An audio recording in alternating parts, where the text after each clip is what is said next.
Burun ameliyatlarında kullandığımız temelde iki tür ameliyat vardır. Bunlardan bir tanesi kapalı burun ameliyatı, diğeri ise açık burun ameliyatıdır. Bu iki yöntemin de değişik durumlarda kullanılması mümkündür. Kapalı burun ameliyatında sadece burun deliklerinden girilerek bir ameliyat yapılmaktadır. Halbuki açık burun ameliyatında 4 milimetrelik ek bir kesi burun altından yapılarak girilmektedir. Bazen öyle bir durum olur ki açık rinoplasti ile çok daha iyi sonuç alabilirsiniz. O zaman rahatlıkla kapalı rinoplasti yerine açık rinoplasti yapabilirsiniz. Eğer kapalı rinoplasti ile tamamen halledilecek bir problemi varsa hastanın, o zaman açık rinoplasti yapmanız da gerekmiyordur.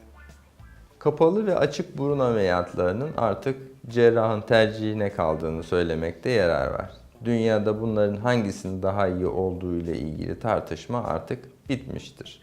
Dolayısıyla buradaki hedefimiz en iyi burun şeklinin elde edilmesi olduğuna göre hangi yöntemle en iyi sonucu elde edeceksek o yöntemi kullanabiliriz.